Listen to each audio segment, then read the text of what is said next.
Assalamualaikum warahmatullahi wabarakatuh. Salam sejahtera untuk kita semua. Salam Rahayu.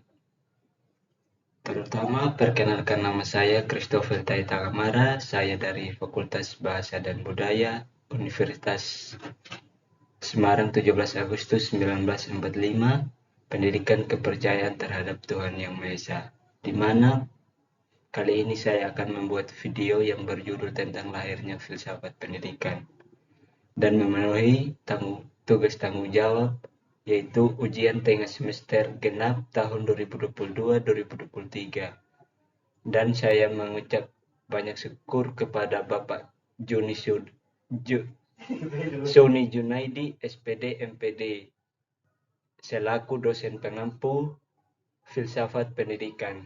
Yaitu kita masuk ke dalam sejarah lahirnya filsafat pendidikan. Sejarah lahirnya filsafat pendidikan. Filsafat berasal dari bahasa Yunani yaitu philos dan sophia, yang berarti cinta, kebijaksanaan, atau belajar. Lebih dari itu dapat diartikan cinta belajar. Pada umumnya hanya ada filsafat. Untuk alasan tersebut, maka sering dikatakan bahwa filsafat merupakan induk dari ilmu pengetahuan. Filsafat dipandang sebagai induk ilmu pengetahuan karena pada mulanya sebagian besar ilmu yang berkembang ini berasal dari filsafat. Filsafat menjawab semua persoalan tentang hidup dan kehidupan, yang kesimpulannya bersifat hakiki.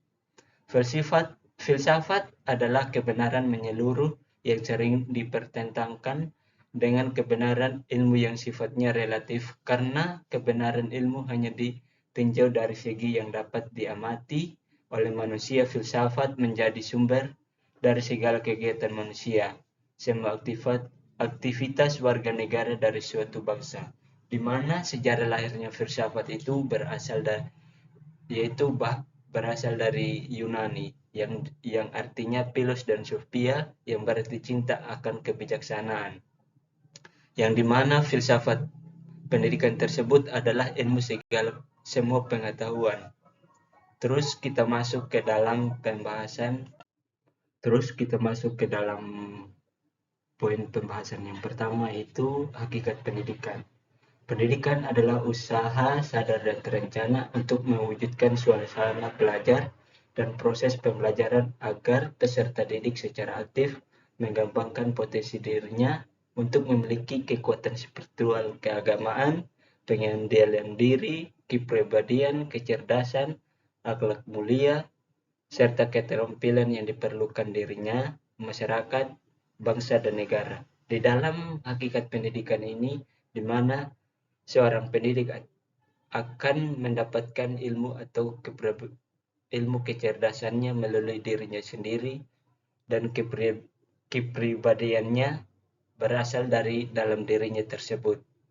Terus kita masuk ke dalam poin selanjutnya. Terus kita masuk ke dalam poin dari hakikat pendidikan, yaitu yang pertama, pendidikan merupakan proses manusia yang ditandai keseimbangan antara kedaulatan subjek didik dengan kebebasan pendidik, di mana subjek itu yang berasal daripada diri anak didik tersebut dan memiliki kewibawaannya.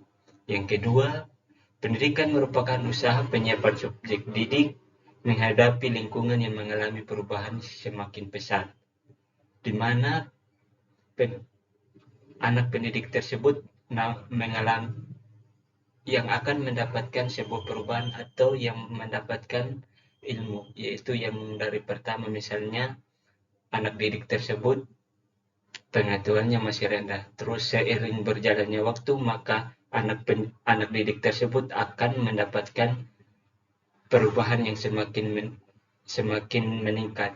Terus yang ketiga, pendidikan meningkatkan kualitas kehidupan pribadi dan masyarakat. Yang keempat, pendidikan berlangsung seumur hidup. Pendidikan merupakan kiat dalam menerapkan prinsip-prinsip ilmu. Yang keempat ini, pendidikan berlangsung seumur hidup, yaitu pendidikan misalnya yang berasal dari tingkat SD, SMP, SMA sampai kuliah ataupun pendidikannya semakin tinggi. Terus kita masuk ke dalam aspek-aspek di dalam pendidikan. Ya, kita masuk ke dalam aspek-aspek hakikat pendidikan. Yang pertama, asas atau pendekatan manusiawi atau humanistik serta meliputi keseluruhan aspek atau potensi anak didik serta utuh dan bulat. Dalam aspek fisik, non-fisik, emosi intelektual, kognitif, efektif, psikomotor, sedangkan pendekatan humanistik adalah pendekatan di mana anak didik dihargai sebagai insan manusia yang potensial. Yang kedua, asas kemerdekaan. Memberikan kemerdekaan kepada anak didik, tetapi bukan kebebasan yang leluasa terbuka, melainkan kebebasan yang dituntun oleh kodrat alam, baik dalam kehidupan individu maupun sebagai anggota masyarakat. Yang ketiga, asas kodrat alam. Pada dasarnya manusia itu sebagai makhluk yang menjadi satu dengan kodrat alam, tidak dapat lepas dari aturan main. Sunatullah.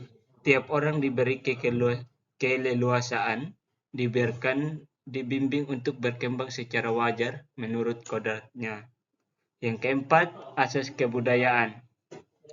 Berakar dari kebudayaan bangsa, namun mengikuti kebudayaan luar yang telah maju sesuai dengan zaman kemajuan dunia terus diikuti.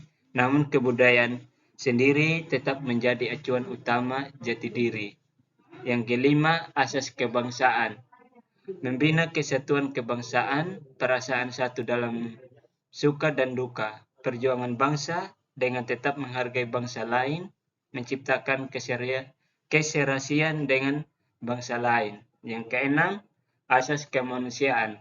Mendidik anak menjadi manusia yang manusiawi sesuai dengan kodrat sebagai makhluk Tuhan.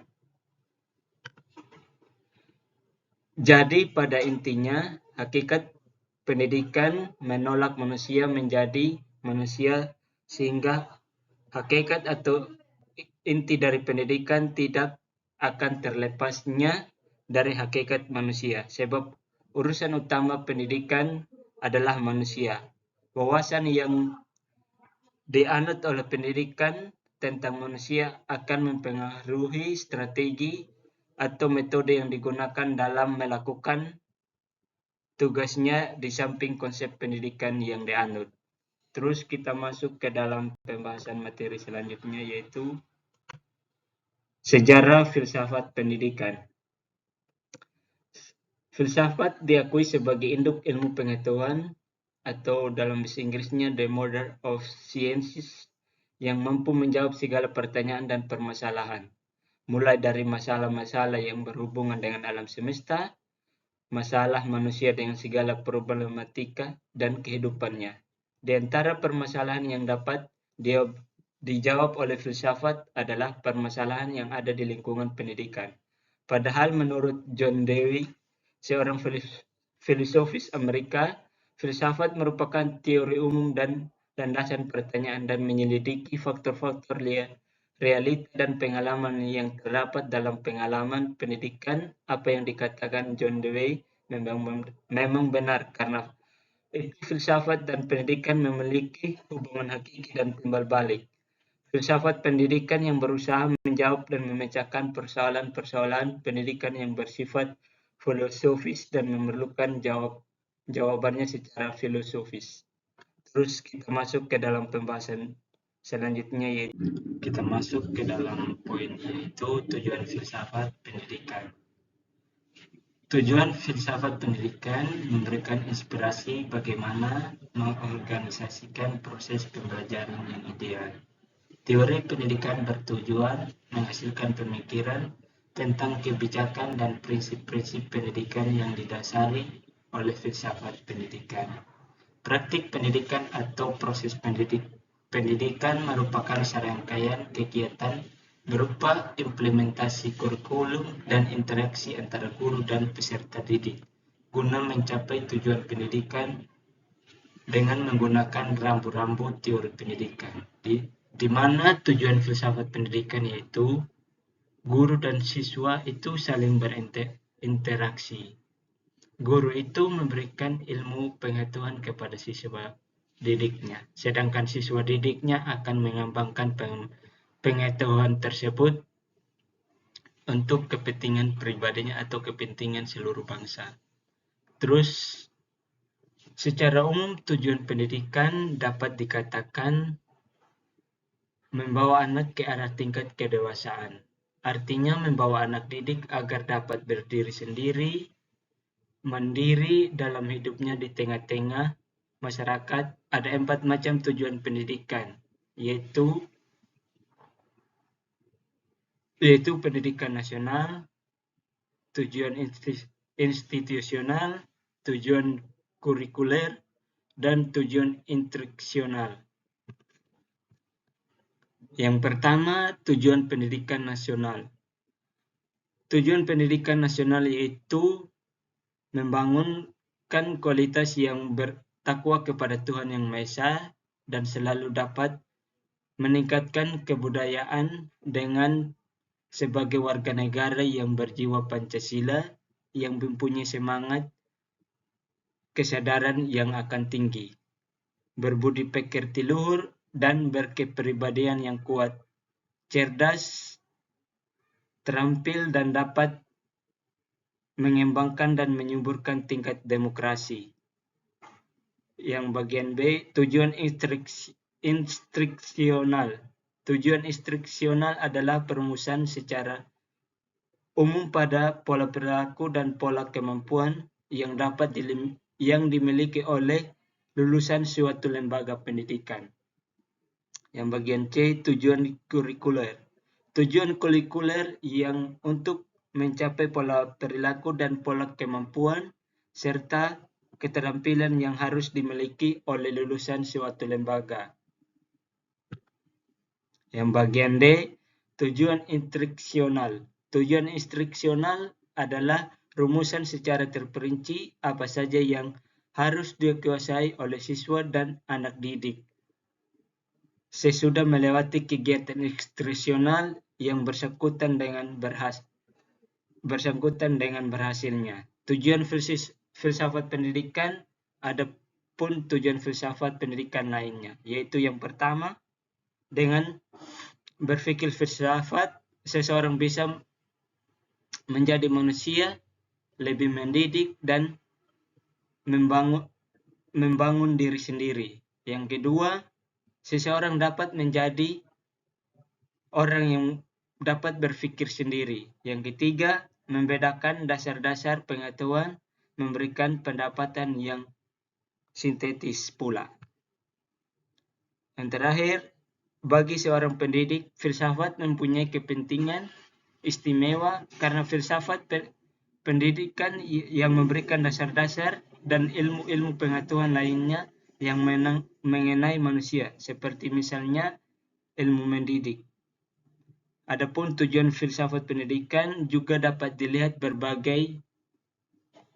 dari beberapa aliran filsafat pendidikan yang dapat menghubungkan pendidikan itu sendiri, yaitu yang pertama idealisme, yang kedua realisme, yang ketiga praktisme, yang keempat humanisme, yang kelima beneficisme, yang terakhir kontrafisme. Terus kita masuk ke dalam pembahasan selanjutnya, yaitu urgensi filsafat pendidikan. Filsafat pendidikan merupakan aplikasi ide-ide filosofis ke dalam masalah-masalah pendidikan. Begitupun sebaliknya, praktik-praktik pendidikan juga bisa menyumbangkan gagasan terhadap perbaikan ide-ide filosofis tersebut. Sebab pendidikan itu berkaitan dengan dunia ide, juga aktivitas praktis. Ide-ide yang baik memiliki implikasi yang baik pula terhadap praktik-praktik pendidikan. Di samping praktik-praktik pendidikan yang baik, juga berimplikasi terhadap ide-ide pendidikan. Filsafat pendidikan lebih banyak disadarkan pada pemikiran-pemikiran para filsuf pendidikan, sembari berupaya untuk mengimplikasikan pemikiran-pemikiran tersebut dalam praktik pendidikan. Di dalam urgensi filsafat pendidikan tersebut, di mana aplikasi atau ide-ide para filosofis merumuskan di dalam filsafat pendidikan tersebut. Di samping praktik-praktik pendidikan yang baik, juga berimplikasi terhadap suatu pendidikan tersebut. Sekian dari pembahasan materi saya. Jika ada tutur kata atau penyampaian materi yang saya sampaikan, mohon maaf. Sekian dan terima kasih. Rahayu.